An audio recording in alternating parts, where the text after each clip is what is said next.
February 24th, without provocation, Russia invaded Ukraine, attacking critical military and civilian infrastructure, disrupting 30 years of independence and development for the nation.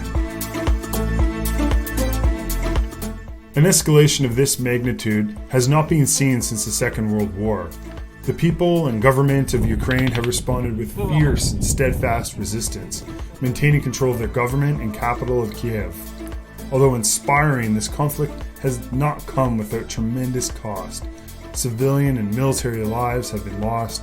Millions of Ukrainian women and children have left to seek refuge abroad, which has resulted in one of the largest displacement of people in Europe's history. In response, global sanctions on the Russian economy have left oil markets on the rise with an uncertain future.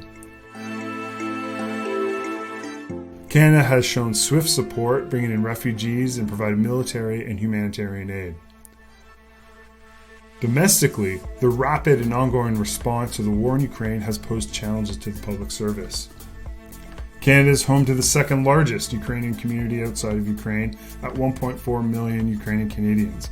Policy implementation challenges to Canada, such as energy security, immigration, and communication security, have activated critical questions about how the public service responds to crisis.